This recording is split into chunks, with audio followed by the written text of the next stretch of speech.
number one, this is Harvard. We don't teach money at Harvard. And she said they don't teach money at Harvard. They don't teach money If they don't at teach money at Harvard, then what are they doing in the public school system? I don't think they want us to know. There's the conspiracy theory. So I think in the school system, they don't want us to learn about money because they just want to pump out good employees that do what they're told. I mean, if you look at school, it's opposite of what it takes to be successful in real life. Don't make a mistake. Do as you're told. Take tests by yourself. Don't cooperate. Do it by yourself. Do it on your own. And there's only one right answer. When asked on their first date by her now husband Robert Kiyosaki what she wanted to do with her life, Kim Kiyosaki said she wanted to be an entrepreneur, but she didn't know anything about entrepreneurship. Now Kim has earned millions upon millions of dollars and is an entrepreneur, investor, and author who has become a leading voice in financial education and empowerment.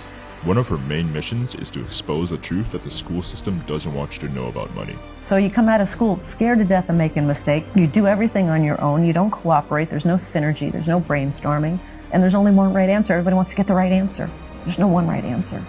So I think people come out of school paralyzed. I think the school system is criminal in that it kills a child's spirit of learning. You know, a child goes into school all excited about, yeah, I'm going to learn and it's going to be great. And then the teacher says, sit down and shut up. Don't talk. We don't care what you're interested in. I was talking to a woman the other day. She's just as you're saying, highly successful doctor. Very, very successful. Medical doctor, very smart in so many ways. But when we were talking, she finally looked at me and she said, oh my God, she goes, I have not a clue about my money. She's 45 years old, not a clue. And you think that because they're successful, they know something about money. But so many people don't because so many of us haven't had the education. So, what is there to learn about money? Kim explains that while school teaches you to get a job and be an employee, the best way to become rich is by sustaining yourself through passive income like real estate, even if you have to go into debt or to get a mortgage to get started. I love real estate. And I started back in 1989 with a little 2-bedroom, 1-bath house.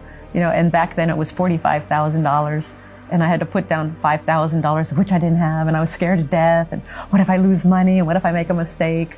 But once I got through that first property and kept buying more and more properties, I understood real estate. I understood the game, but I also understood the freedom that real estate, specifically cash flowing real estate, could deliver.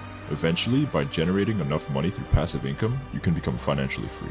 Robert and I were financially free in 1994. I was 37, Robert was 47.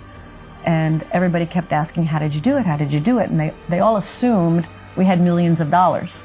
And we did not have millions of dollars. We had $10,000 a month coming in every month from our investments, which were primarily real estate.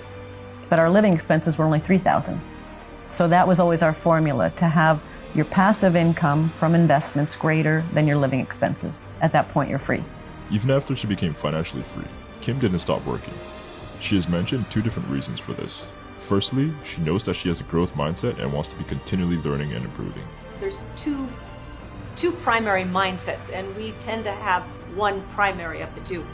One is the fixed mindset. So a person with a fixed mindset basically says, I was born with this much intelligence. I'm going to stay with this much intelligence. I know as much as I know, and that's it. But I'm smart.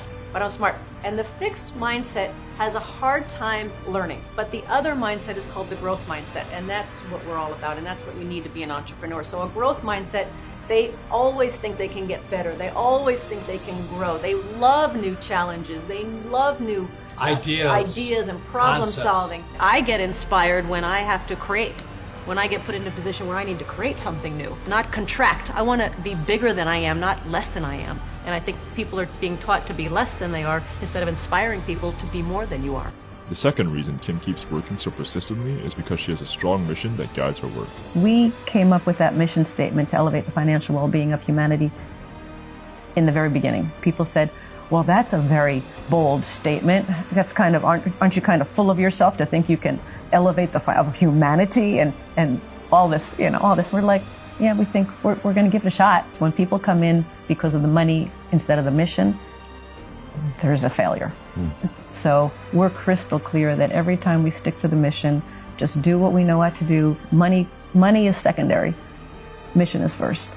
In keeping up with this philosophy, Kim is also a dedicated philanthropist. She has supported numerous charitable organizations, including those focused on education, health, and women's empowerment.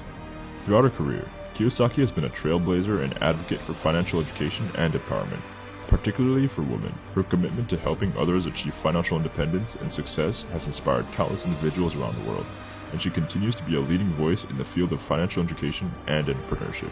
Money is kind of a psychotic subject. Everybody's got all these crazy ideas and beliefs, and money is the root of all evil, and only rich people are corrupt, and all these crazy ideas. It's just money. It's just a means of exchange, and people do crazy things for it.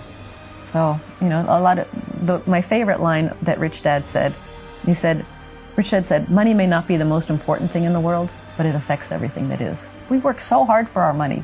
We work so hard for our money, and why would we